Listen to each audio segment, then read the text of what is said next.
The opportunity for judgment happens there. Because it's like, rather than accepting you into the human family and coming to do the work to come to that mutual understanding, or for me to understand you, rather than doing that, it's just like, I don't know what you're doing, but it is not okay. And I don't agree with it. I don't think collective healing lies that way.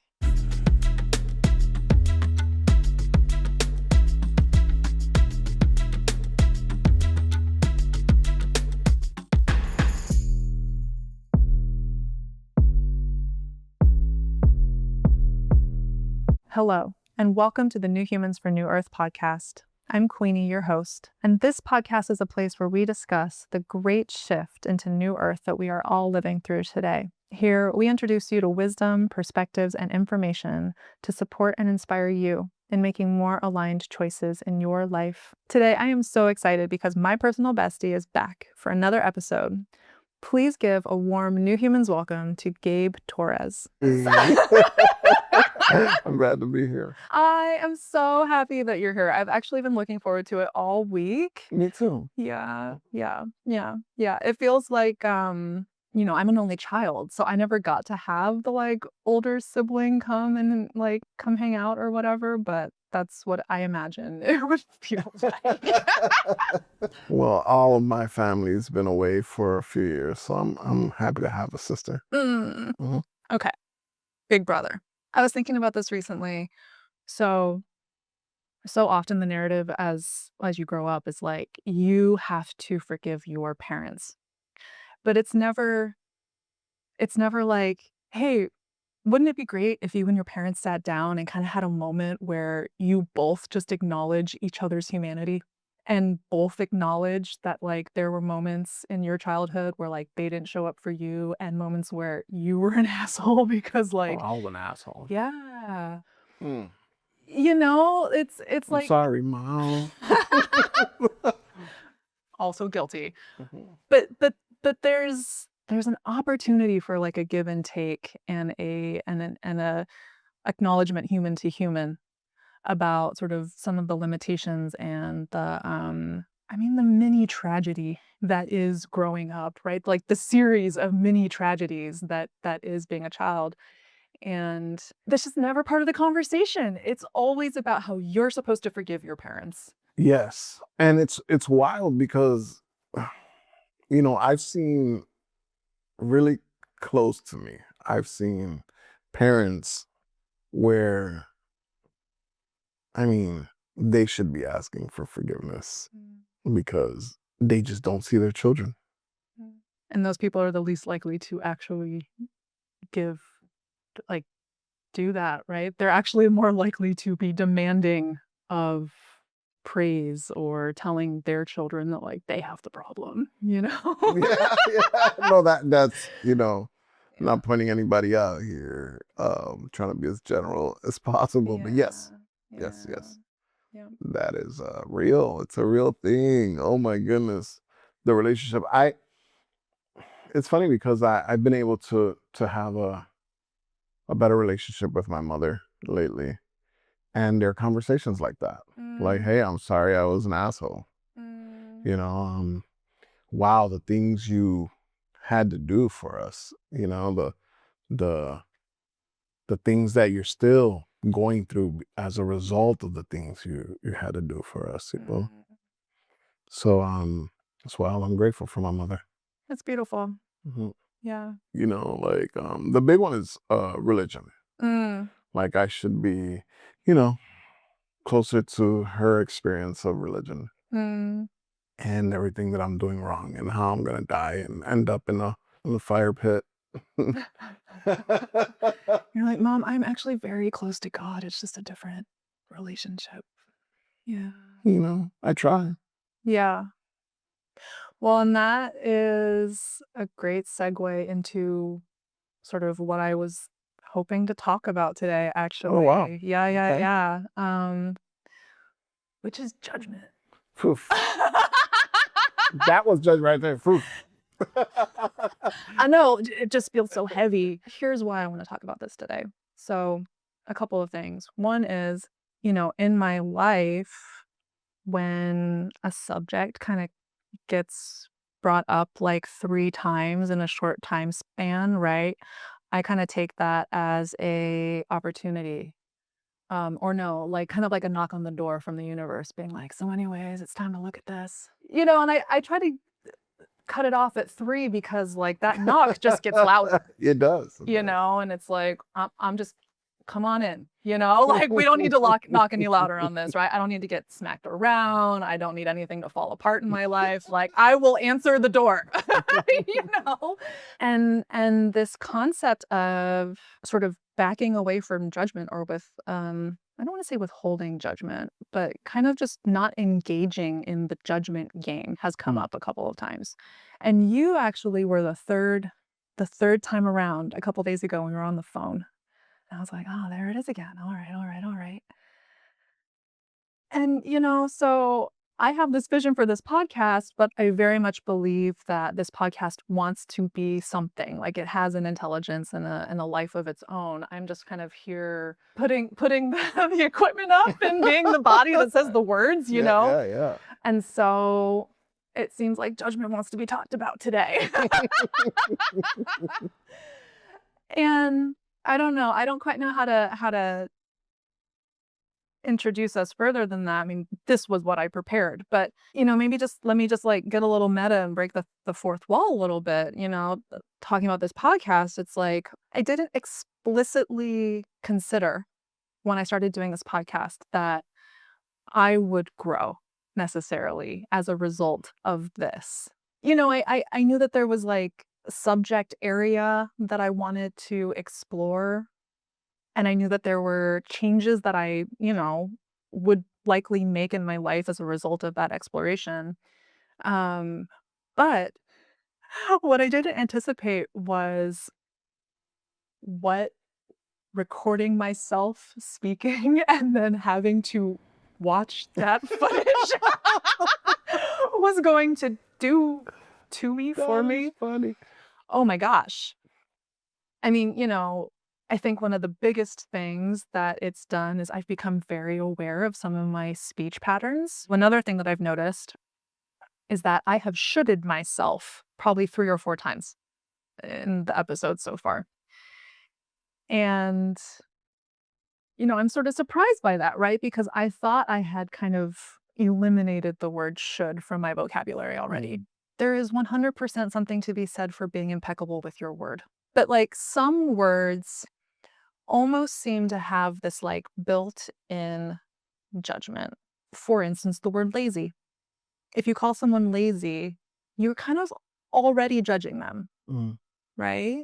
But I think that you can use words like that without the judgy energy behind it, right? Like it can be factually true about someone that they are lazy, and I don't care. Like, I don't think that they're less of a good person. It's just something about them. They're not really into doing stuff. Well, they say that lazy people and procrastinators live longer because they have less of stress over responsibility. Yeah. And sometimes community takes care of the task anyway. Yeah. So I mean, maybe maybe there isn't actually a built-in judgment to the word lazy. Maybe it's just from my perspective as a doer. I'm seeing this word through my lens and putting something on it. One of the things that I've noticed in reviewing some of the footage is a little bit of that's bad.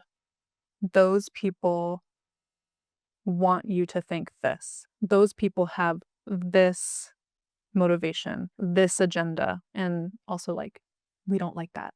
I don't know that talking about it like that is actually that productive, because something that I think we're seeing sort of in the grander scheme, the larger context right now, is a lot of finger pointing and a lot of damnation and a lot of you're bad, you're evil, you're greedy, you're. And I think the reason this is I want to kind of bring this out is like, look, we're all part of the human family. And if this love revolution that's happening is going to happen, it's not going to happen through judging ourselves or judging each other. Because the kind of judgment that I'm trying to talk about is in some ways kind of a type of violence. Does that track for you? I think so. I think I'm picking it up. But say more. Say more. Say more. I mean, there is an inherent "you are not me" involved in that judgment. There is an implicit I know better than you. There is and there's also, as a result of those things, a rejection and an othering of the person who was being judged. And the very natural sort of reaction to being othered and rejected is to do it back. Right? There is this like echo chamber right now of, I mean, effectively division Yeah. because of all of this judgment that's being thrown around. Yeah, yeah. I think that style judgment is just one's inability to see yourself. Because if you're using judgment in that way, into that capacity, being able to recognize things you don't like is just because there's a reflection of it within yourself that you recognize. So I think that if people get to use judgment in a way where they can use it as a reflection of what they need to look at within themselves, that can dissolve. This is the right area for sure. Yes. And I don't know why this in this moment is coming up, but something I'd like to share is that like I grew up, and maybe you grew up too, in a very judgy environment. Oh, 100%. So judgy. I could, like, my mother and I could not leave the house without her looking around, talking to me about everything that everyone else was doing wrong, commenting about that person's outfit, that person's driving, that person's whatever, and I was just like, oftentimes we were in the car because, I mean, car culture, right? So we were driving around just pointing out people and talking about how all the like Oh terrible, my goodness, I know that. and like literally just That's so toxic funny. energy, Mhm. and as a kid, your only opportunity or your only real choice is to just sit in it. Because of the power dynamic, you can't be like, Mom, could you just stop judging everyone all the time? Like, it's really unpleasant to be around, because she ain't gonna hear that. That's so funny. No one likes being around that. Even if you're not judging people to their face, they can feel it. One of the things that my experience with my mother really drove home for me was that no one walks around this world acting the way that they act with the intention of being a bad person. Okay, maybe there's some people, but very few people are walking. Let's just, you know, Maybe there is. maybe there is. There is. There is infinite like diversity within the divine, which is manifesting in all of us. So like, maybe there is a part of that was like, this is what I'm gonna do this lifetime. I'm gonna go around intentionally being a jerk. Yeah. That person could exist for sure. And it's divine. Yeah. Mhm. Yeah. But most people are not going around being like, I want to be that guy. Yeah, no. That guy is not aware that he is that guy. You're right. That guy is. Well, why is it a guy? Can I use my judgment? That person. That person. It's usually a guy, let's be real. Anecdotal evidence, but you're right. Anecdotal evidence. Oh my God. Yes. But what that means, right, is that like those people who we are judging, right? Oh man, that's a judger. That's that guy. They're just walking around in their reality the same as you and me. I'm just trying to do the best I can. I'm just trying to like navigate this world as smoothly and cleanly as I can. And maybe I'm not super great at it sometimes, but who is? Like we're all imperfect. Yeah, well, back to the impeccability conversation. Some people are going to get offended, some people aren't. We're trying our best, you know? And that includes the person that doesn't know they're an asshole. It's wild, but I feel like I'm having two conversations here. I'm having one with you and one internally. Oh, say more. Yeah, I'm just reflecting on if some of those patterns I've practiced in my own car. Yeah. Well, here's something about being in cars again, okay? And also another time this comes up. Okay, think about you're at an intersection Mm-hmm. and maybe it's a four-way stop and or no, sorry. You're at an intersection, there's a pedestrian, you didn't see him, and they give you this face like, "Oh my god, you're such a jerk for almost running me over. I can't believe you." And you're like, "Whoa, whoa, whoa, I just didn't see you." This is just like a problem of my perspective is not your perspective. 100%. I don't even know if I should even be driving because there's so many things that happen that I'm completely unaware of. Like I get so many bah, bah, bah, middle finger, and I'm just like, what did I do? You're that guy. I'm the guy. I'm the guy. Oh my god. But yeah, I'm like, did I do something here? And Yeah. Towards the end of my, like, driving experience, I mean, I still drive periodically, but towards the end of my car owning experience, I was just so not present while driving. I was like, "I need to not be driving because 'cause I'm just, like, not paying enough attention." mm, But but again, the point is, like, a lot of these interactions where you see people get upset with each other while driving, it's just like, they're just coming at the situation with a different perspective. They didn't see the part of the situation that you saw as soon as you saw it, and you getting mad at them about that is like oh, I don't. I'm always like, peace be with you. And I yeah. think they get more mad. I'm just like, peace be with you. I even closed my eyes for a quick second on the road. Oh my gosh. I have seen recently more and more people in that moment when they would have gotten mad before, they'll just be like, "Oh, yeah, sorry." Mm-hmm. And there's like this moment of eye contact that happens. And there's this like recognition of, yeah, you just didn't see. That's okay. It happens. I'm glad everyone's okay. Have a good day. Whereas that really, I did not see that happen very often, like before. Yeah. It's just everyone's just like fully in their own perspective, pissed off at everyone else for not sharing that perspective. But there's no shared perspective. I have never understood that. Well, right. I mean, that's something that's so fascinating about the human experience is that our unique our unique perspective is like so real and so just like deeply embedded in our own experience that it can be really difficult to step out of it and realize that it's one and everyone else has a slightly different one. It's quite beautiful, honestly. Mhm. No one can share your truth. You are literally a unique snowflake. And there's pluses and minuses to that, right? Like, yes, there's literally no other human being like you. There is no other human being who has the exact perspective that you do, who has the exact gifts that you have to share. And it also means that on a fundamental level, you're kind of alone in your own experience. Yeah, very much so.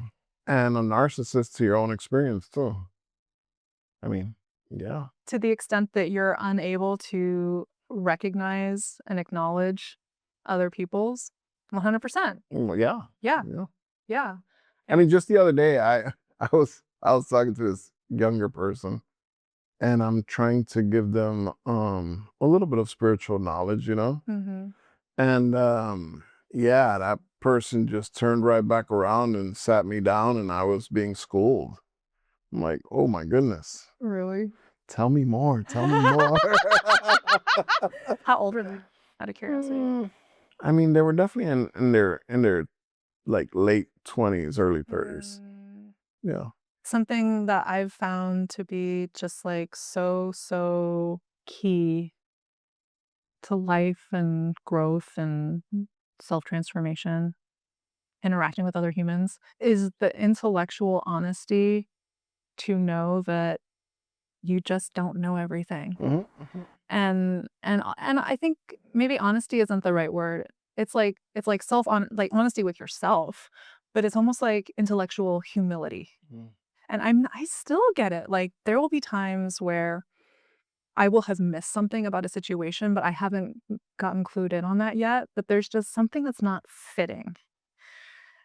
And what I've noticed in myself is that in those moments, my inclination is that the thing that's not fitting is the other person and what they're doing. But oftentimes what it ends up being is that I missed the thing and they're operating on that fuller awareness of what's going on. And I'm like in the dark. And I have to be like, I'm so sorry. I see it now. I've definitely been there. Yeah. And it's happened enough times that I'm like, when I start to notice that seems to be happening, I'm like, okay. Slow down. You've missed it.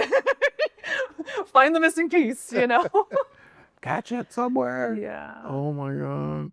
I have to admit, I think that's all of us. Yeah. Well, and in some ways, like, of course it is. That's like part of the puzzle that we're in. Yeah. I mean, but what can you do? What can you do? You would have to literally set a reminder every 3 minutes. Hey. What's the reminder say? That's a good one. And also, if you're setting it every 3 minutes, how quickly are you going to start ignoring the reminder? Right. Snooze. Yep. Yeah. The world is bigger than you. Yeah. But I mean, I think one of the gifts of awakening is realizing that. And then it's just a matter of like coming into the habit of reminding yourself, I do not define truth. My worldview is not the only one that is legitimate. There are 8.2 billion people walking around this world, and every single one of their experiences of this world is different than mine, Yeah, that's definitely not my meditation. My meditation is what do I smell? Bread. The temperature. What does my body feel like? Yeah. I'm not trying to feel the world yet. I did try that once or twice, and it was very interesting. I was doing a class with Pam Savoy with learning holotropic breath work, and some of our practices included that, teaching us how to be more psychically attuned. And we were able to pull information for the people next to us that was pretty accurate. Yeah, that was an interesting time. Yeah. But I don't know, maybe today's a reminder to include some of that back into my practice. Yeah. Yeah, thank you. I love that. I enjoy. It was really confusing for me when I was younger, when I would like, be in someone's energy field and I'm like suddenly like, pretty sure I'm hearing their thoughts. Or like every once in a while I would feel as though someone was trying to access my thoughts and I'd be like, no, get out of here. You don't get to get in here without asking permission, Now that's no square. I had one experience. Okay, this was fun. I was in Mexico and we were staying in Sayulita, but got a car and drove down the way to like go find like a different beach. We're like, we've been to these beautiful beaches, I don't know how many times. Let's find another beautiful beach. And we drive down the road a ways, come to this other little settlement. I mean, it was barely a town, but find the beach. And there's this man, this attractive man. There's a man and he's like, he's got some sort of like big sieve thing and he's like scooping like sand from the bottom of the ocean, or right in the seabed right there. And he's finding something and like putting it in his pocket. And he's like just doing this. This is how he's spending his afternoon. And I'm kind of like, I don't know, 10 or 20 feet in the water, standing there watching him do this. He's like another 20 feet out. My husband's like another 20 feet even. And I just start calling him with my mind. I'm like, hey, come over here. And he's kind of like, I'm not gonna just approach some woman that I don't know. Like, and I was like, well, but I want to talk with you. Like, again, mentally, I want to talk with you. So like, it's fine. Just start walking over this way and I will acknowledge you and then it won't be weird. He literally turns around and starts walking towards me. And, he smiles at me, right? Like this interaction started to actually manifest in the physical plane. Oh, nice. Yeah. And like, I got to ask him questions. So I got to ask him what he was doing. Turns out he was like, essentially looking for trash. And he was like sieving the sand in the ocean to find garbage to put it where it actually belongs, which is not in the ocean. I think he was like also interested in finding other stuff, but he opens up his pouch. He's like, yeah, it's just garbage. Like this grand mystery, but he's doing the work. What more divine than that? Like that's divinity manifesting. Totally. And that's love Mm-hmm. too. And that's how that man was choosing to spend his afternoon. That deserves its own GoFundMe. Yeah. Yeah. Telepathic communication. That's real. It's real. It's Yeah. real. When I was younger, I had this partner that she would tell me, I can see spirits or aura every time I pass a cemetery. Mm. And I wasn't, I didn't know anything about spirituality. I was like, yeah, okay. Mm-hmm. Yeah. If you weren't, so cute, I'd probably, just call you crazy. But I really do believe she could see him now that I have experienced other things. Well, right. Mm-hmm. And so to bring it back to this thing, your experience had not yet shown you Mm-hmm. that was something that you could perceive. Mm-hmm. But hers had. And what's nice about that is that you sort of withheld judgment, essentially. You like I don't know if I withheld it. I was definitely you're like, I just didn't speak it because she was cute. Aura, oh my God, okay, let's not talk about that around the friends, okay? You're like, you're cute, but you're a little crazy. Yeah. Funny. I'm sure that happens with me a lot too, actually. Yeah. Yeah. But whatever. No skin off my nose. Yeah, I'm pretty confident I've lost a few clients thinking that I'm nuts. Really? Oh yeah. With Shamanic Ink? Right? It was like, How would that happen? You didn't read the name. I think, an aspect of sort of the judgment conversation that I don't see a lot, or maybe I do, I don't know. But part of the judgment conversation that interests me is that in order to engage in judging, you effectively have to engage in sort of dual thinking, right? This is good, this is bad. And there is like a meaningful difference between those two. Mm-hmm. And there's a sense in which that has been a very natural way of approaching life. I think we've been living in this like dual reality, mm-hmm. right? That feels like a very mundane statement. And I think that we're sort of moving into a moment where that may not really serve us as much. Not to connect one dot to others, or I don't know if I said that right, but no, connect those. I'm just gonna say it really, really general. I think that judgment hasn't served us for the past 2,000 years. Okay, I'm on board. That's fine. Perfect. Yeah. And if to your point, right? Like if you understand the human family as just different manifestations of the divine, then all of us are divine. And then what happens when we judge each other is that we're saying, you don't belong here. The way that you are your manifestation of the divine, that's not right. That's not good. Stop it. You've gone too far.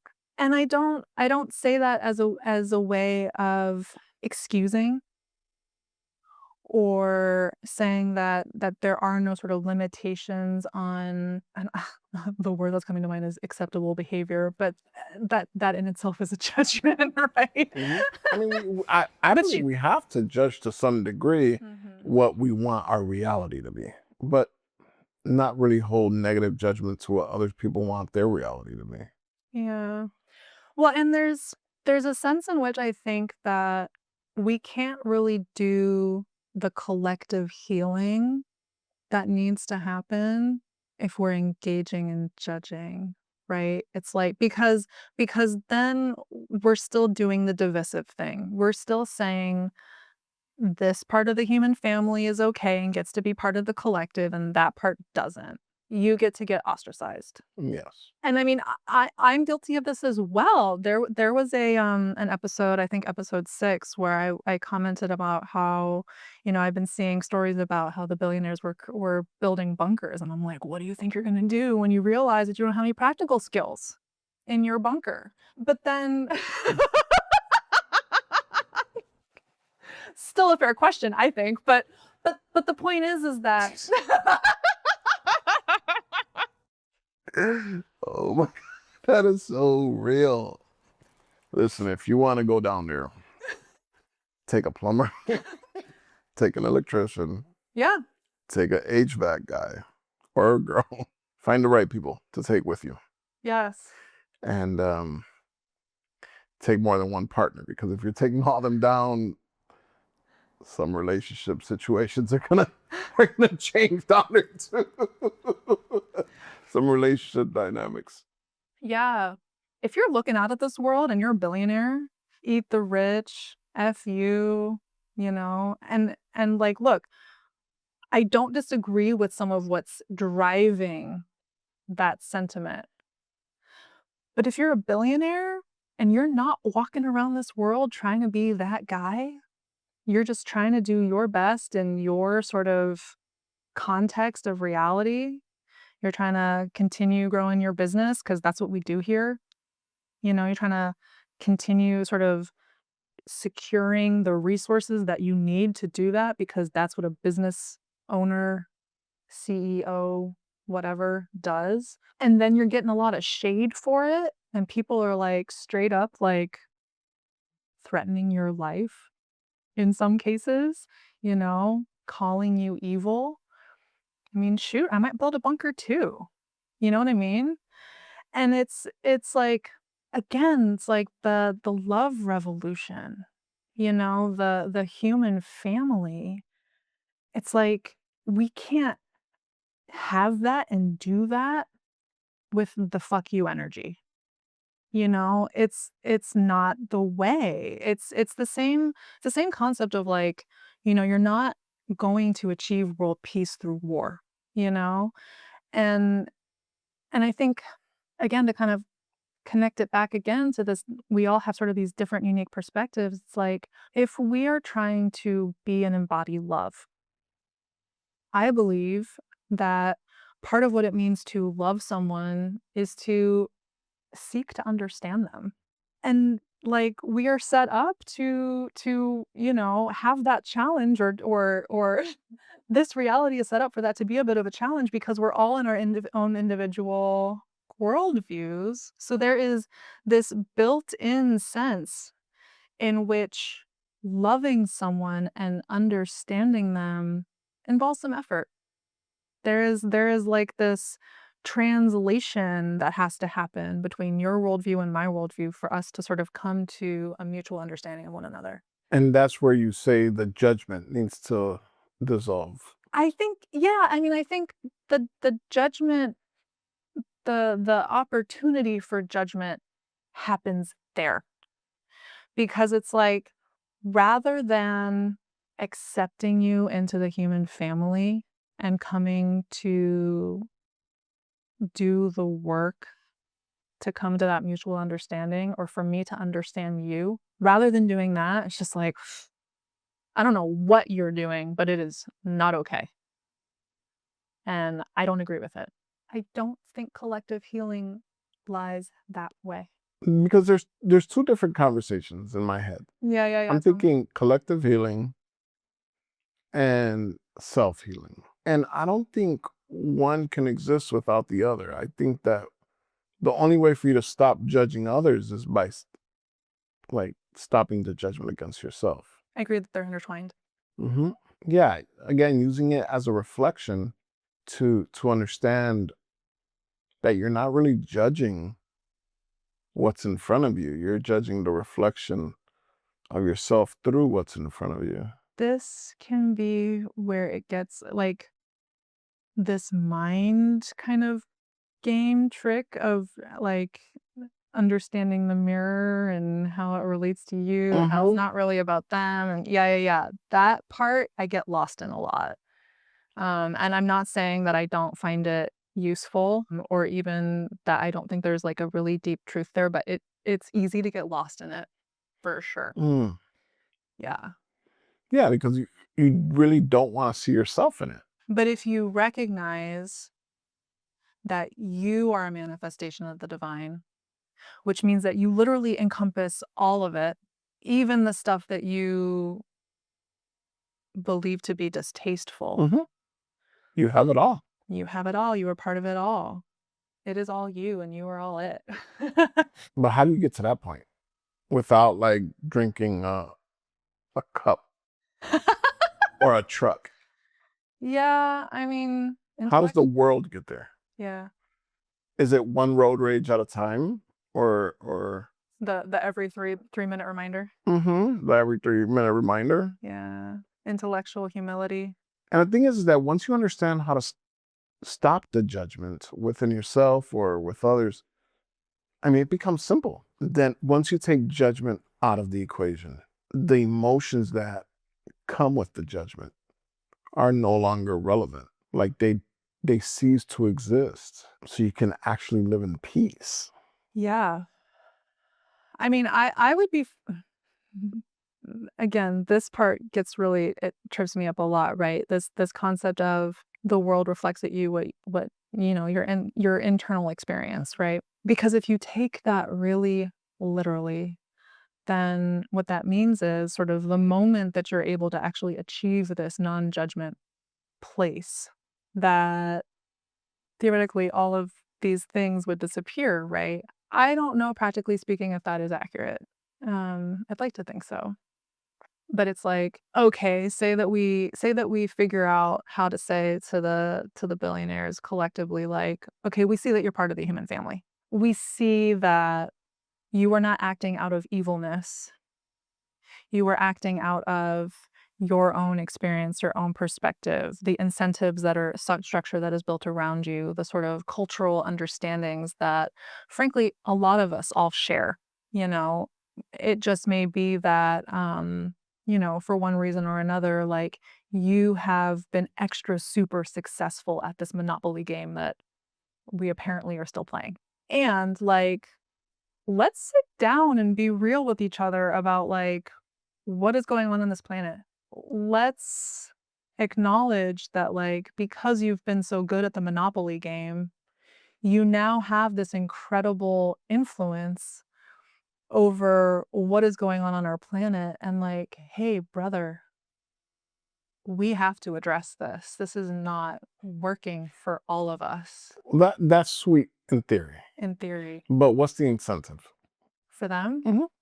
To get welcomed back into the human family. Well, that's an incentive for that you can rationalize, but do you think it's an incentive that they can rationalize? I don't know. It's I would love to sit down with Zuckerberg or Bezos. Let me give you an example.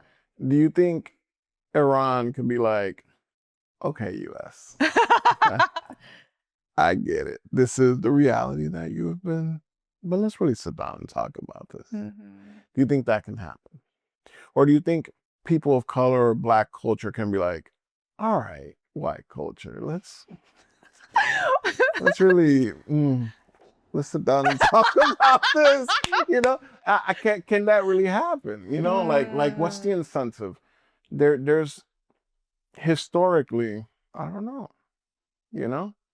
I think that unless, I mean, yeah. I mean, what you're pointing to, I think, is like entrenched power dynamics. Yes. Right. And you could even say, like, could the world really sit down with the US and be like, okay, so we know that you've been really enjoying this like whole colonialism thing, but like, let's just be done. Yeah. Could we not? Yeah. Right. And I think that holds the same value for, like, you know, bigger corporations against the, you know. And I think part of what you're pointing to is this, which is, can you sit down with a person who is so utterly disconnected from their own body and heart and soul and say to them, hey, friend, like from a embodied, heart-centered, soul-to-soul conversation, like, let's figure this out. I'll tell you, I feel that in my body. I feel that in my cells. I feel my ancestors have asked that question. I feel like that's a question that has been debated and has been tried for a long time. I'm feeling moved to just say that, like, if any billionaire is seeing this right now, if any like C-suite executive from any Fortune 500 company is seeing this right now, I want to welcome you back into the human family. And in addition to that, like, if there's any part of you that has ever felt attracted or curious about sitting with ayahuasca, I will sit with you with ayahuasca. Open invitation. DM me. We will welcome you to the family. Let's welcome you in. Okay. That's powerful. Yeah. Yeah, I can feel that for real. Yes. Yeah, I don't know.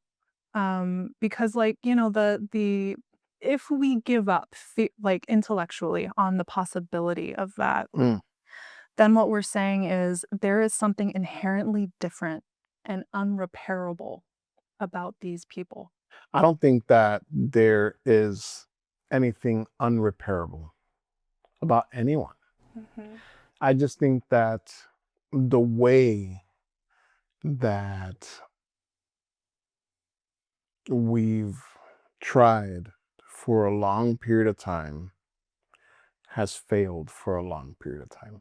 And I don't want to give up on, personally, I don't think I'll ever give up on the hope of it or on the execution of trying. But I do think that there has to be at some point a change in direction on how we try. Just to talk about sort of the rational mind and the ego for a second, right? It's like, and to step into someone else's perspective, it's like, as I've been getting into this podcast and as I've been getting into the data, what the data shows is it's just getting worse, right?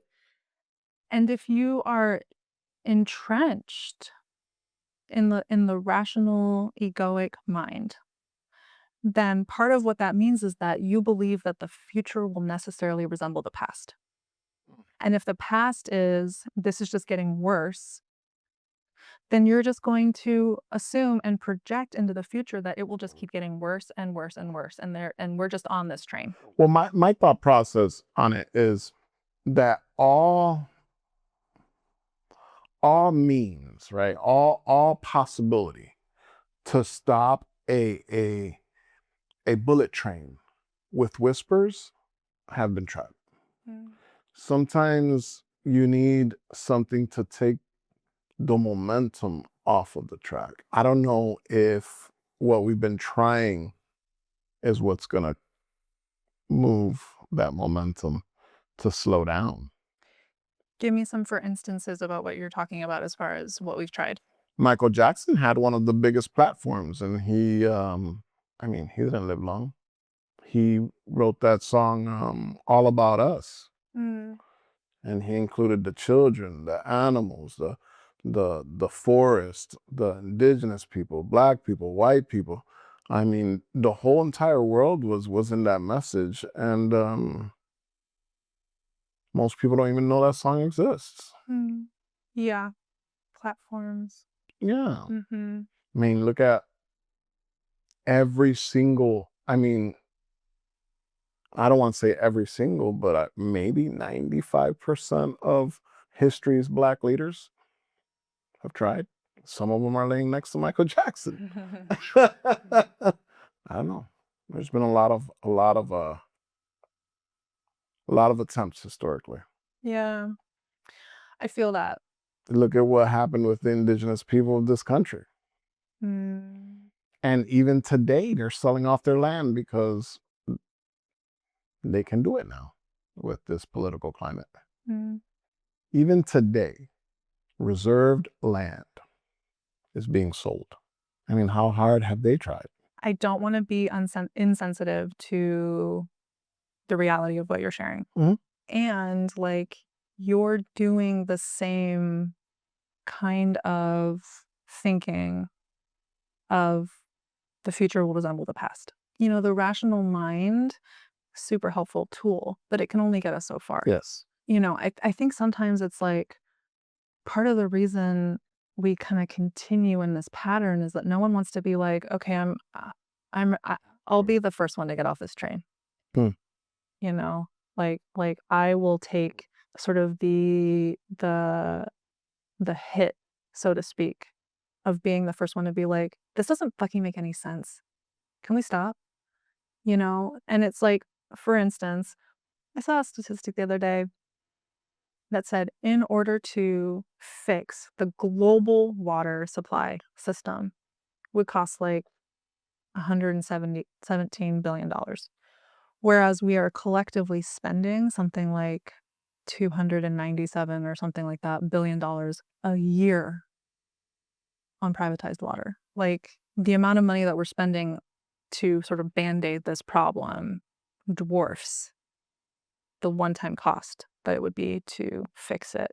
There are people in this world alive right now who could just fix that problem for humanity, you know, but because of capitalism, because of, I mean, I'm sure there's also administrative hurdles to this, right? Like, going around and fixing the global water situation, like, is not a simple problem. But these are people who are like, shoot, I'm going to go to Mars and terraform. You know, well, shoot, come here.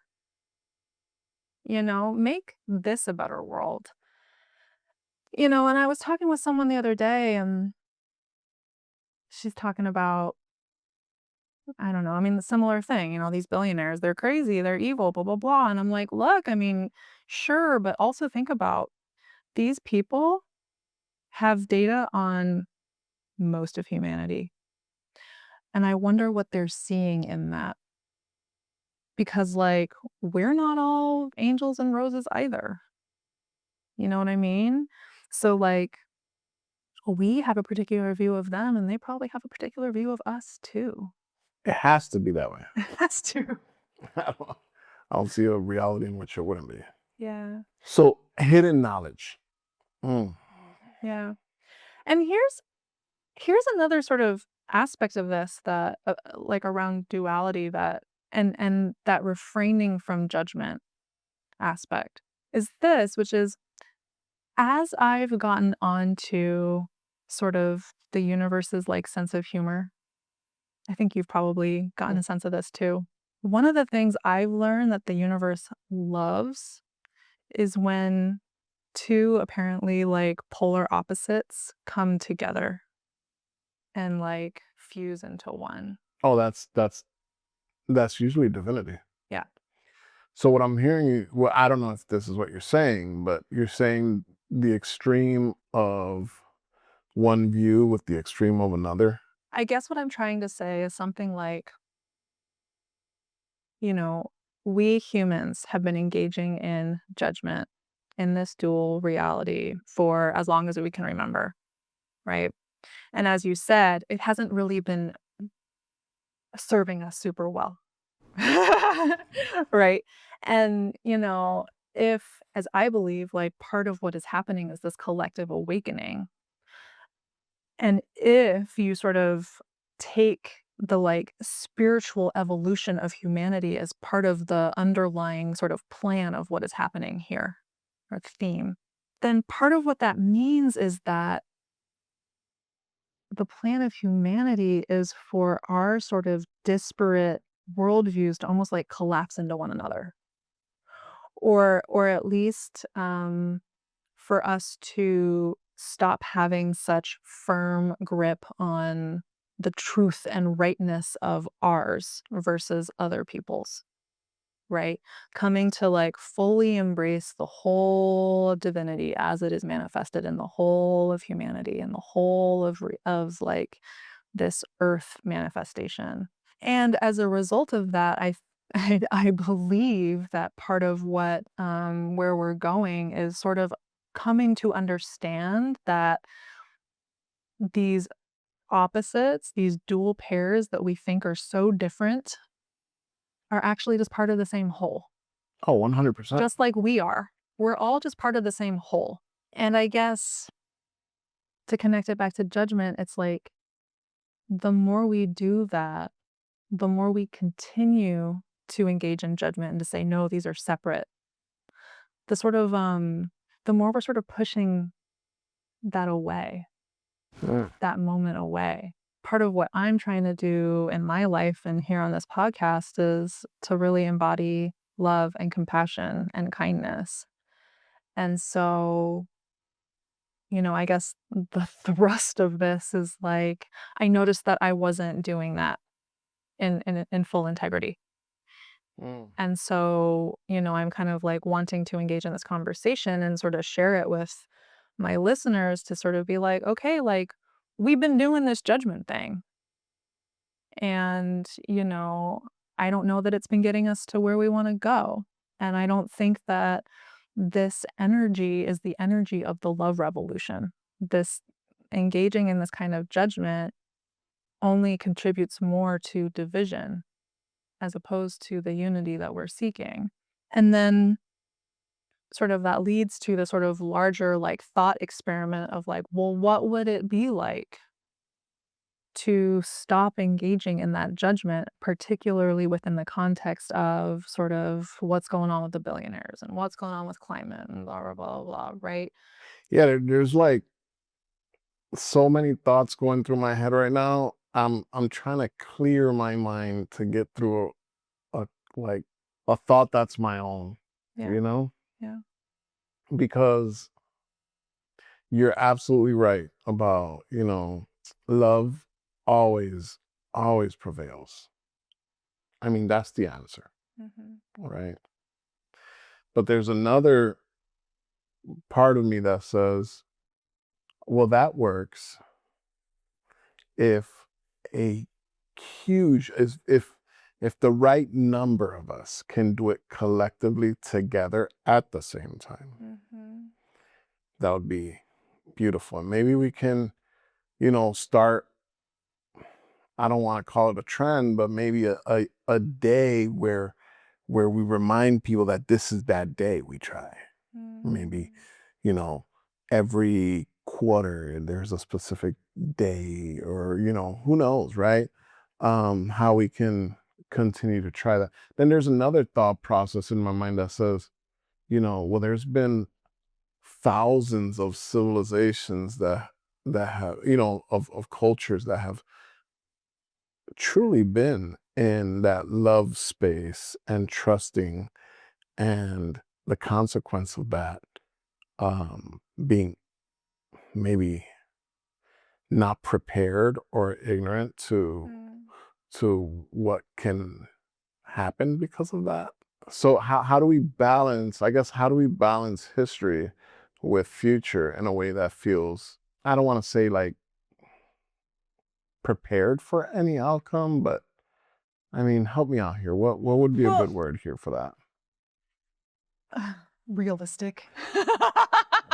Realistic. Yeah. What you're actually pointing to, I think, maybe not intentionally, but what you just shared brought up to me was, are we actually engaging in judgment of this reality by saying we've gotten it wrong? It shouldn't be like this. There shouldn't be war. There shouldn't be blah, blah, blah, right? Because, like, again, sort of to go back to a point from our prior episode, it's like, it's either all divine or it's not. Right.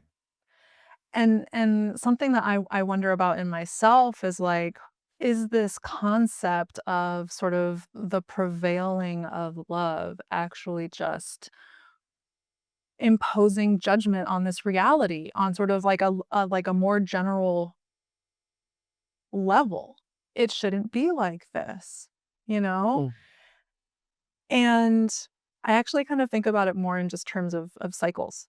Mm-hmm. You know, we have sort of these ages where maybe love is more predominant, and then ages where, you know, division and whatever is more predominant, and it just kind of continues that way. You know, and, you know, one of the things that is sort of a theme in in culture and religion is this, like, how do we get away from suffering? But that overlooks the role that suffering plays in our lives and our spiritual development. Yes. And so, you know, because it's uncomfortable, because we don't we don't love it, like, we think, "Oh, suffering is bad and we shouldn't have it." But it's actually playing a really important role for us. Yeah, 100%. I believe that.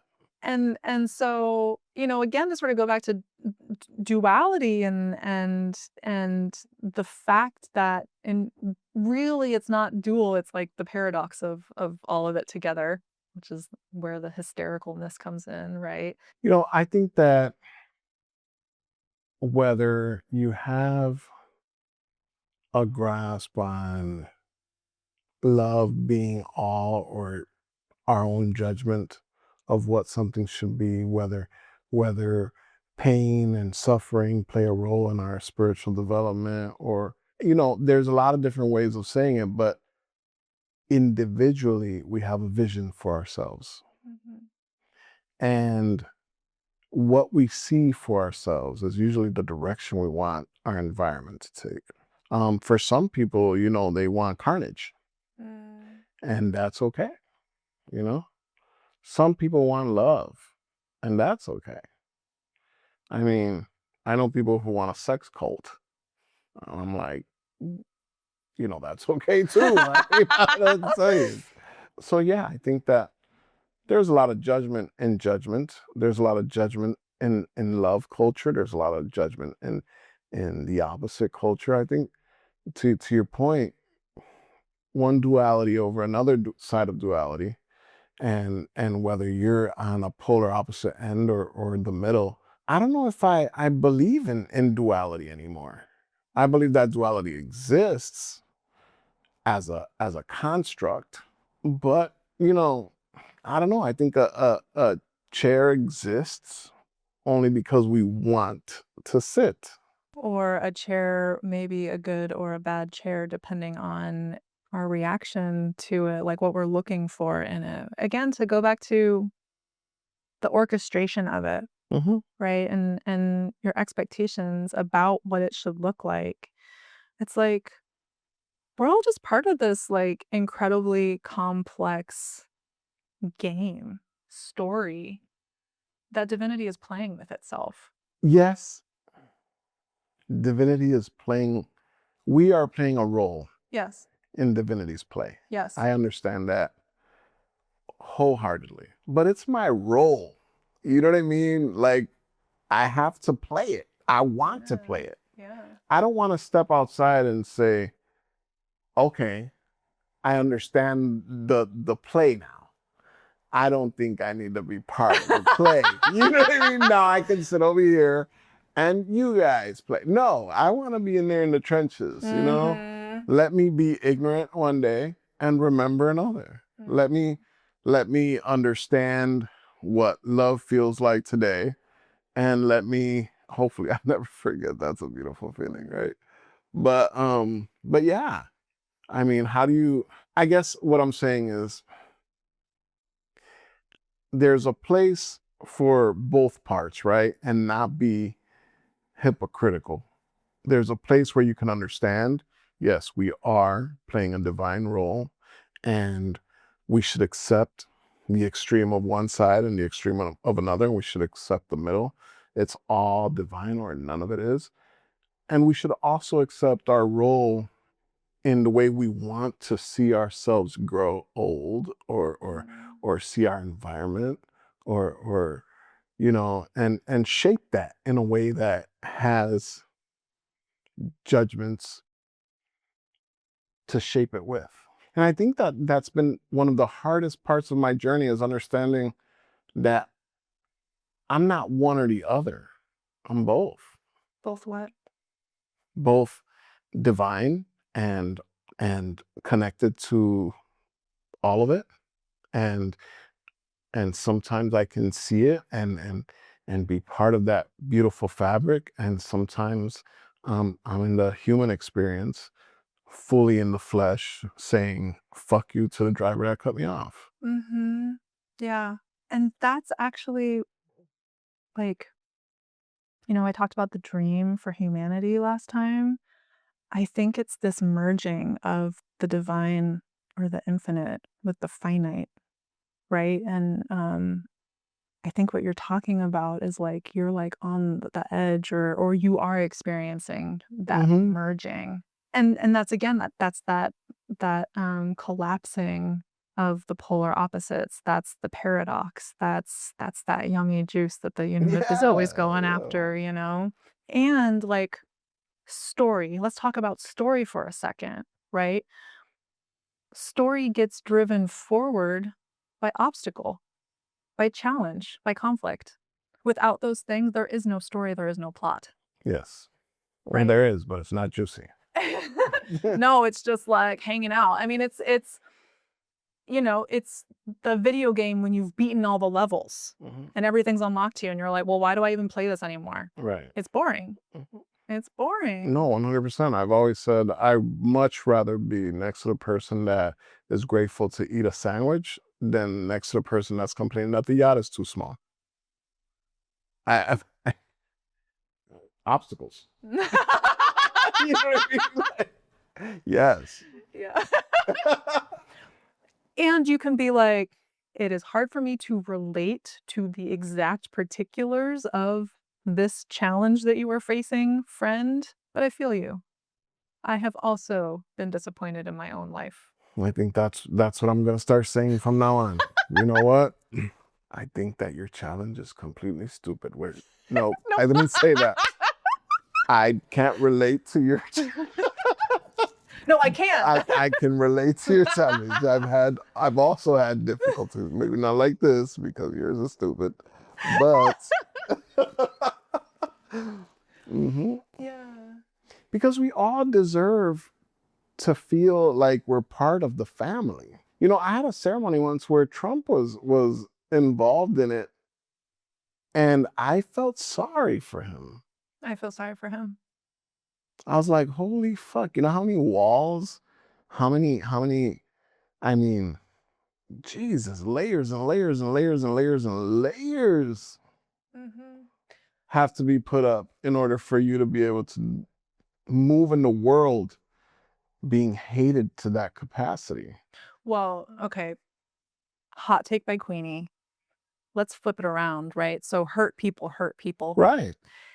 If you take the amount of hurt that a person causes as a reflection of the hurt inside, and then you apply that to Trump, that man is tortured. 100%. He just doesn't want to see it. He's put in so many fucking walls not to see it. He's, reflecting all that pain onto the world. It is wild. And I had that experience with him. And it literally broke me to see it. Yeah. And that's not to say that we excuse Not even a little bit. the suffering that has been inflicted. Not even a little bit. I think that there's just been so many not good things. Yeah. Yeah. And a thought exercise I've been going through recently is like, okay, Queenie, like how far does your compassion really go? You know, like if you were to be in a room with this man, like, would you hold his hand? I still have a little trouble with that. Would you have dinner with this person? Well, Trump is easy to say yes or no, right? Because he's such a well-known figure that a lot of people accept him and a lot of people don't. But let's say, for instance, a child rapist, I mean, same difference. or shit. You're right. Jesus, I was gonna say a murder, and shit. You're right. But when you don't know, when you've never had a face to, one that isn't accepted by half of the country. Yeah. Is there a space where someone can say, hey, you are loved? I know you just did this atrocity, but you are loved. And can you do that if you were involved in some of that? Yeah. Can you do that if it had touched you personally? Like, it's hard to say. It's really hard to say. Or if they did it to one of your children, or to a family member. Well, and at this point, this person has impacted all of us on some level or another. And, the reality that is coming back at him or being reflected back at him is no one likes me. Or there are some people that I think are sane who still approve of me. And everyone else, all those crazy, whatevers, like they're all mad at me, but that makes sense because they're crazy. There's this like, but it's the person who doesn't agree with him who nonetheless can still open the heart and accept him and his humanity. That is that glitch, right? Is the unexpected sort of the part of the puzzle that doesn't make sense. The cheat code. Yes. You're right, that word is hard to find, but it's kind of like that jolt, that recalibration. Yeah. That part that kind of like puts you back on a track of rational thinking. Could be. But it has to be a powerful jolt, though. Yeah. Well, once again, I will sit with ayahuasca with you. Yeah. Like, I mean that sincerely. Yeah. It would be beautiful to see. Who knows? Who knows? But, the last thing I'll say just about this, like, perspectives thing is like, okay, so we're all living in sort of our own realities. And it can be really lonely when you realize that no one will ever truly understand and share your experience and perspective. There will always be a separation, right? And, I think one of the things that we experience as we move around this world is like we run into people who their reality sort of meshes or even touches with ours in a way that it's like, oh, you're family. We're friends now because like we can understand each other. We have this basic understanding. And you also come across people where their realities are so far from yours that you're just like, shoot, I don't even know if we're talking the same language. I mean, you say you're speaking English and I know I'm speaking English, but like it doesn't seem like our realities touch at all, and I think we have such a hard time tolerating that when you come across people who just have such different values and move through the world so differently than you. That's not that's not how you say that, but you know what I mean. We just have such a hard time tolerating that, and it's so easy to think they're crazy. I would never react that way. That's not how I would choose to like move through the world, right? But you have to remember that you actually are not that person. And that if the truth is that we are all different manifestations of the divine, what that means is you actually would be that person had you had all their experiences, had you been in their body, had you had their perspective, right? And it's coming to like embrace that perspective that I think will help heal some of this divisiveness that we've been living in. Yeah, yeah, and all that takes is letting go of that judgment. And maybe having some non-attachment to your own perspective. And be curious to someone else's. Curiosity. Yeah. Curiosity is a big one because it invites different angles of perspective. Curiosity is huge. One of my favorite games, I don't get to play this one as much. My ex-husband and I did this all the time. It was really fun. But one of my favorite games is to like take some number of like facts, some like points of evidence, and think about all of the different kinds of realities that could be true with all of those things still being true, you know? And for me, one of the like why this is fun is it really pushes me to like break free of this idea that there is one set reality, one set thing that is that explanation for this evidence, right? Because our minds, we just get so lazy. or you know, Finds the shortcut. But who's to say that's a good shortcut? And who's to say there isn't a perfectly good other shortcut, you know? And so, yeah, I enjoy doing that because it just stretches you a little bit, you know? Yeah, I mean, Yeah. I think I'm going to use that. I love that. Maybe we'll play. Hey. That'll be fun. Yeah. Is there anything else on your heart or mind on this subject? This is a sensitive subject for sure. Yes. And different parts of this subject can touch people in different ways. You know, I hope that whoever this reaches, it reaches in the most positive and love-filled way, because that's the way it's intended, at least from me, and I know from you. I don't want to speak for you, but No, go for it. You know you wanna. I try to keep things as general as possible. But some things are deep, and they feel deep and heavy. So just want to acknowledge that. Yeah. Thank you. Yeah. I think to sort of acknowledge the sensitivity here, it's like I think we can all really relate to feeling misunderstood. You know, I mean, parents, right? It's like there is this like almost inherent tragedy in childhood because of the fact of intergenerational communication.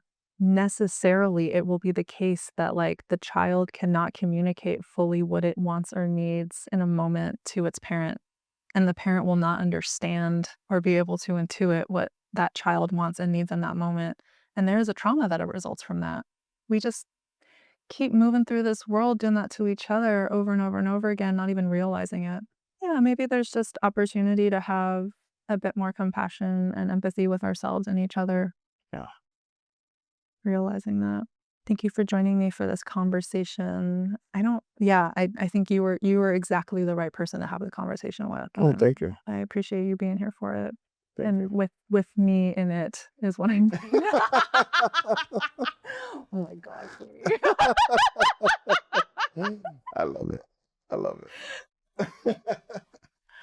Gosh, well, feel a little tender, honestly, after that. Yeah, right. Yeah, but I felt like some clearing. Yeah.